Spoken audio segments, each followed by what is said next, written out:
Right, guys, welcome back to Fog Wrestling, and we are back with another Monday Night Raw review. We are just 2 weeks away now from the Royal Rumble, and we're back after last week's shocking ending fireball to the dome of Randy Orton. We're wondering if Randy Orton dead, is Randy Orton on fire, is Randy Orton alive? And we found out tonight on the opener of Raw, but unfortunately, before we got to Randy Orton, we had to watch about 10 minutes of Martin Luther King, and that really, that did kind of bore the tits off me. I was ready to change the channel as if it was ECW December to Dismember at this stage, but I kept on fighting through it, and finally, Martin Luther King passed away, and Randy Orton came onto the screen, and he was wearing a mask. It kind of made it look a wee bit like Lucha Randy or something like this, or like Randy, I don't know, fucking Randy Mysterio or Randy Sin Cara. I don't know. It looked like yeah, Hoovy to Orton. It looked like Orton was about to, start doing 450s off the top rope. So he was wearing a hoodie with a mask, and he appeared to have lots of burns on his face, obviously selling the injury, and he's maybe got mental scars as well as physical scars. I kind of felt a wee bit like a Kane promo in my opinion. Yep. When he was kind of like unmasking and felt he had the scars, but he didn't have the scars. Although Randy Orton does appear to have, Burnt nose, at burnt least. nose. Yeah, we don't know what the rest of his face looked like, but his nose is definitely burnt. So he talked about the fire burning in his flesh, and probably one of the best openers to Raw I've seen in ages. I don't watch Raw that often, so I don't know, but I'd say easily. I doubt there's much better than this. I'd say this is probably the best opener to Raw in years. Um, I definitely haven't seen anything better than this, and it was a really good promo. Although the thing I don't really like is towards the end of it, he kind of started focusing on the Royal Rumble and said that he was gonna, basically the promo led to him entering the Royal Rumble and saying that he was going to win the Royal Rumble and go headline WrestleMania. To me, his focus should be on getting revenge against the people that burnt his face, the Fiend and Alexa Bliss. But he said he was more focused on like winning the Royal Rumble. So I didn't really understand that, but definitely great start to Raw. It's not often I'm giving Raw praise or anything on Raw praise. Current WWE, I don't often give it praise, but It's normally dark. I thought this was entertaining for Randy Orton. It's certainly more entertaining than a Randy Orton headlock. What did you think of the opener? Yes, it was damn good. Is that it? Aye. You want to elaborate? Well, you said everything that needed to be said. I'll let you cover the next segment then, so I don't fucking say everything again. Yes, it was the Nature Boy. Woo! Backstage, basically, he did no talking. It was all Lacey Evans talking. Ric Flair's facial expressions sold this enough for me. Look at that facial expression. Yeah. He could be thinking a thousand things right now. Like, Ric Flair may look decrepit, act decrepit, is decrepit, but But he's he's still still the hard. Nature Boy. He's not just some old decrepit man. He's a decrepit nature boy, and interesting to see where they go with this. Um, But gets us more Ric Flair. yeah, Ric Flair on your screens is never a bad thing. I don't really know what they've been doing with Lacey Evans. When she first debuted, I thought the character was different. I thought she was a bit unique compared to everyone else in the roster, but probably been in about 10 tag teams since then. So, who knows? But I think this could work. Ric Flair managing someone that isn't his daughter. That's exactly what we need. I've been saying, if you're just going to have, if Ric Flair's just going to be there to be Charlotte's dad, that's garbage. Yep. We need Ric Flair, the nature boy, not Charlotte's dad, and hopefully with him managing someone else, and maybe this will eventually, when this finishes with Charlotte, hopefully Ric Flair can stay around, and maybe him managing Lacey Evans could be a long term thing. I'm sure WWE already knows since they plan 9 months ahead, but hopefully we've got at least 9 months of Ric Flair on our television screens. Yep. I would have preferred them to have a bottle of fucking whiskey or something and begin the live mic, but we didn't get that. So you know what? It is what it is. Up next, we had Charlotte versus Peyton Royce. Charlotte makes her way to the ring, gets Which attacked, went through 2 ad breaks, didn't need to go this long. got attacked on her way to the ring by Peyton Royce, went through 2 ad breaks. Ric Flair comes out with Lacey Evans wearing Flair's robe. This seemed to annoy Charlotte. She turned round Kicked by Peyton Royce, 2.5. If they were going to have, to me, that was the perfect opportunity to have Royce, win and have Ric Flair and Lacey Evans cost Charlotte again, but they didn't do that. The match continued. Charlotte ended up winning with the figure four leg lock. They made reference that Lacey Evans and Peyton Royce are a tag team. I did not know this. Why did they split people up with their current tag team partners just to put them in a tag team 2 weeks later? It's all over this show. I mean, first of all, you had Lacey Evans is teaming up with Peyton Royce, even though Peyton Royce was in the Iconics, and then you've got Billie Kay on SmackDown, who was in the Iconics. She's trying to team up with the Riot Squad, and then you have Mandy Rose, who was in a team with the lesbian chick that got what's her name, the new co-GM, black hair. Sonya Deville. Yeah, she's in a tag team with Sonya Deville, only to get moved, Adam Pearce. only to get moved to Raw and get stuck in a tag team with Dana Brooke, who was probably in a tag team with Natalia, and now Natalia's in a tag team with Tamina. And then we had Nia Jax teaming up with Shayna Baszler just because they happened to win the tag belts, but now they've lost the tag belts and they're still remaining as a team. They're fucking awful. And we've got Asuka and Charlotte as the tag team champs when they're not a tag. Like, what the fuck is it with WWE breaking people up? Like, why did they break up the Iconics when the Iconics together are better than Peyton Royce and fucking Lacey Evans and this whole Billie Kay thing trying to team up with the Riot Squad makes no sense. And why did they split up Mandy Rose and Sonya Deville to stick her with, melted face Dana Brooke, Anyway, though, yep. who's only Women's relevant. tag teams are fucking pish. Heard it here before, guys.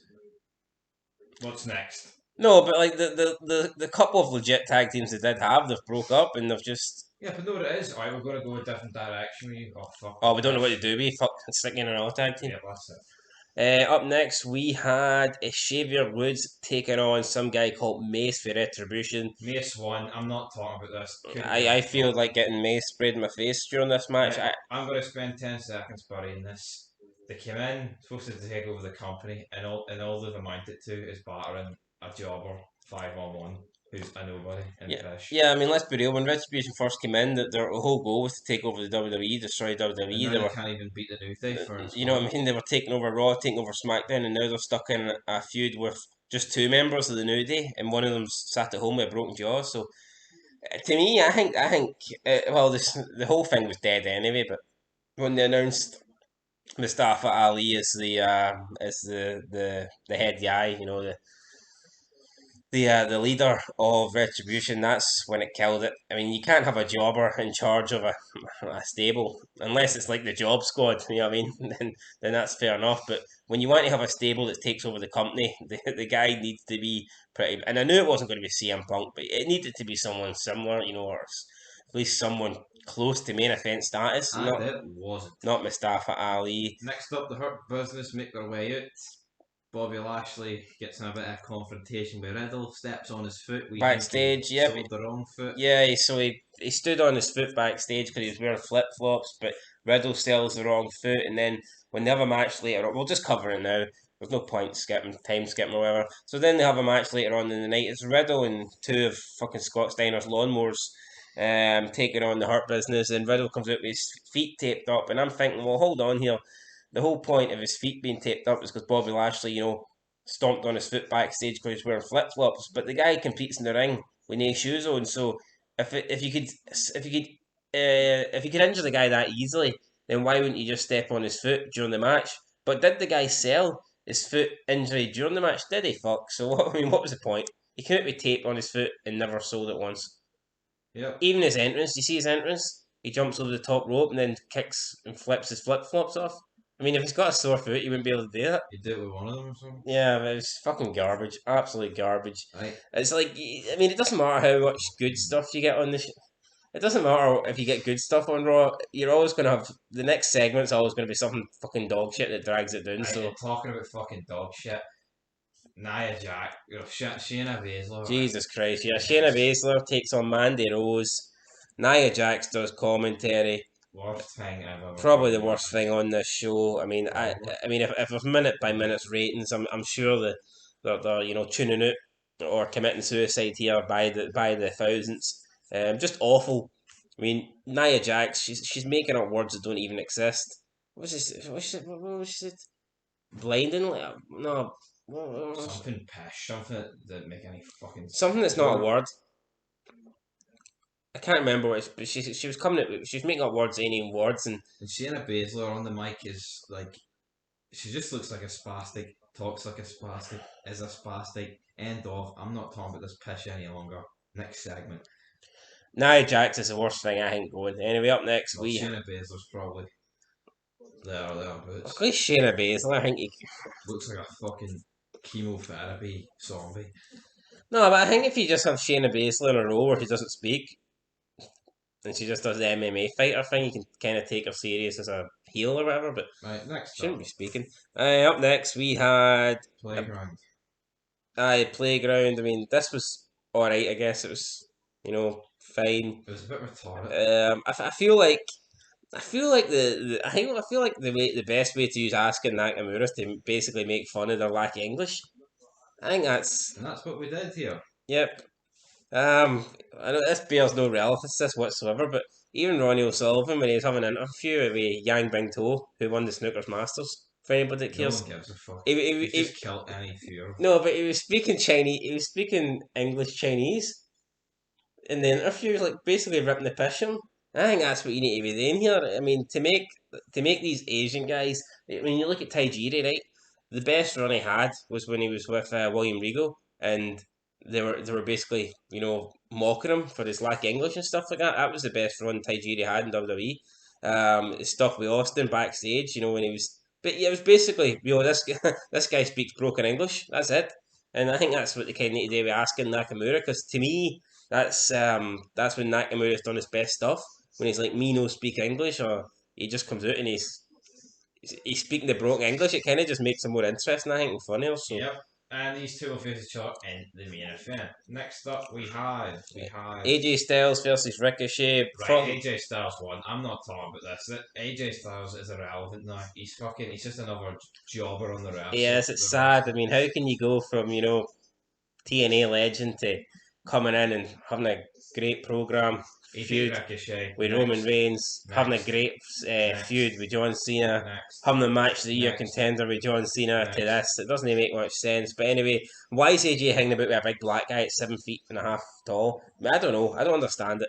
Anyway, I think if Ricochet won this match, he would have qualified for the Rumble, but he didn't. So I don't know. That means he probably isn't in the Rumble. Next up, Up next, we had the dirt sheet. I thought we were going to get Bill Goldberg tonight, but Miz and Morrison introduced Gilbert instead. Cool to see Gilbert, tongue hanging out like a fucking method addict. I don't know what was his gimmick.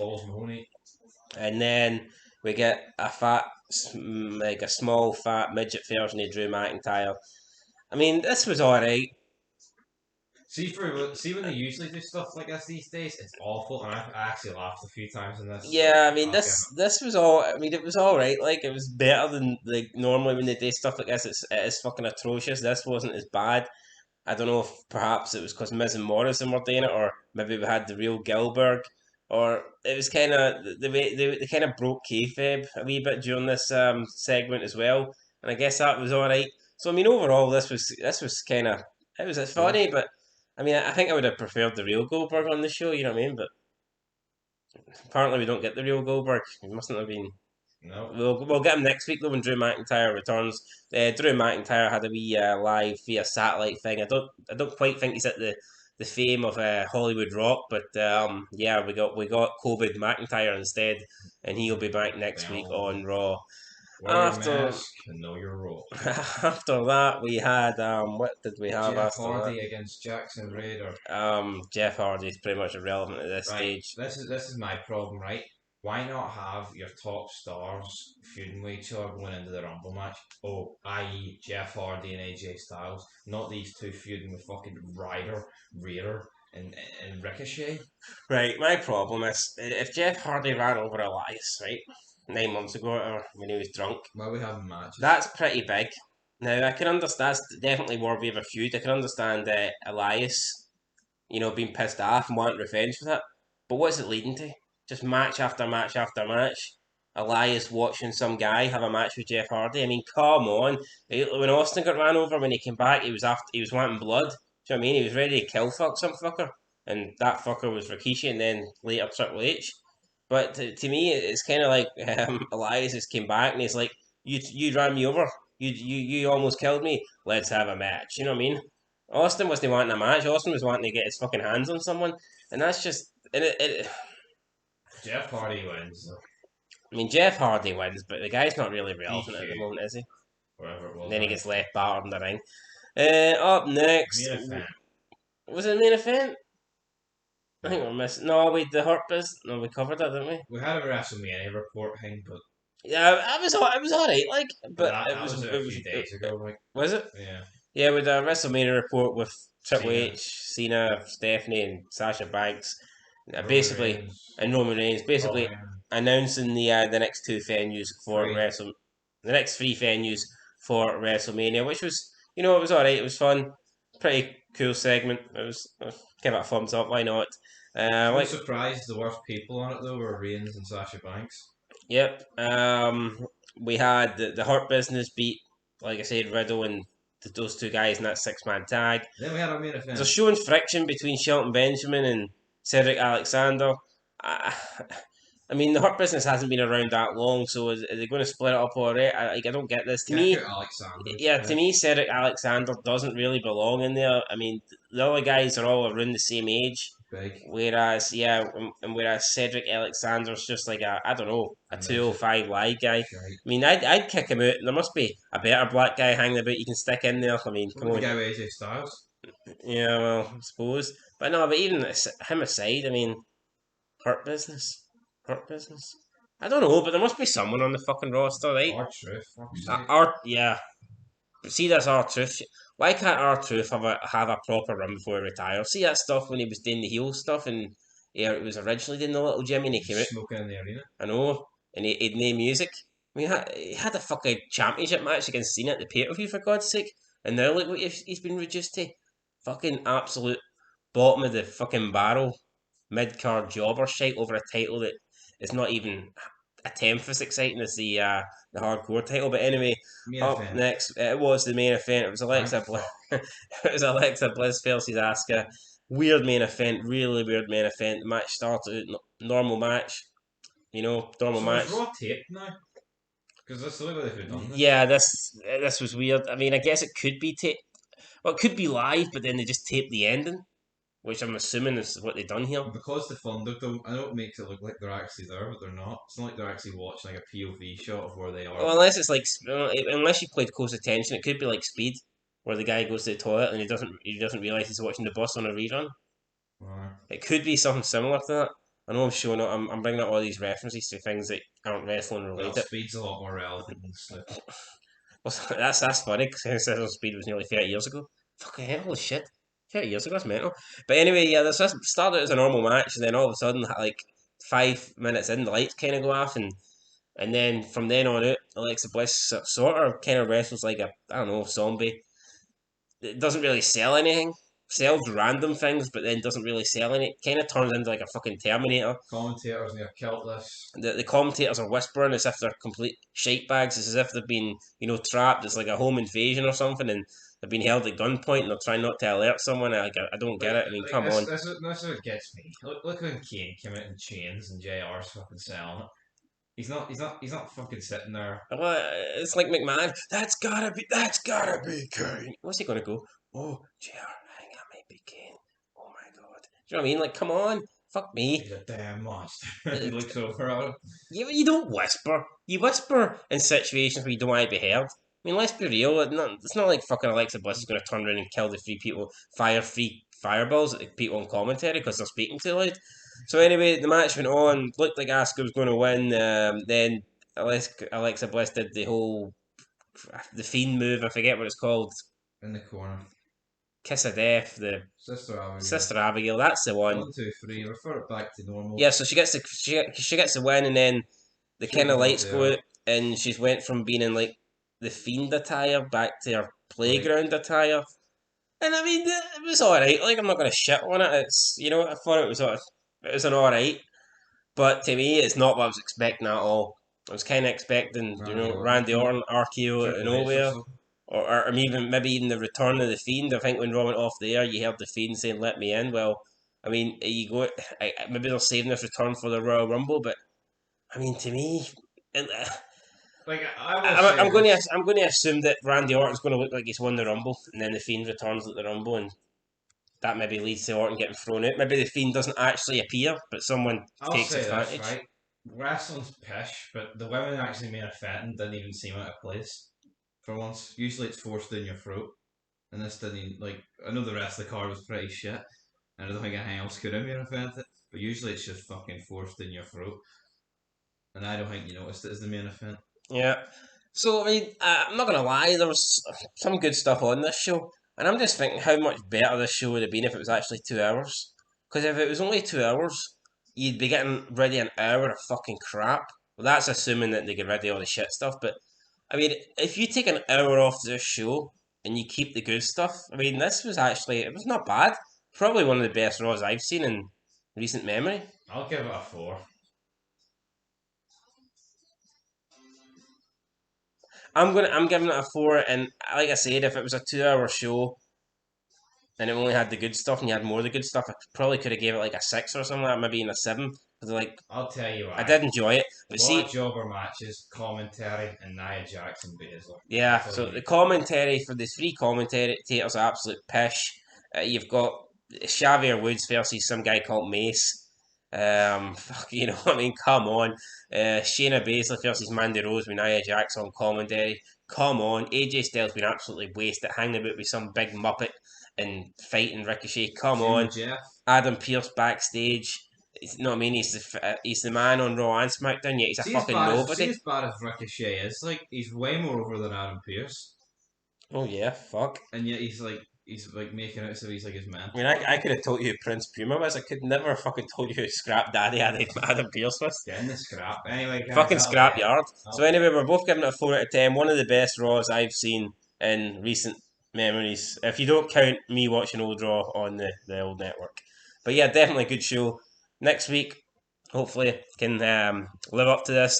But I tell you what, I don't think I'll watch a better recent wrestling show than this for a while. nope. And on that note. Peace.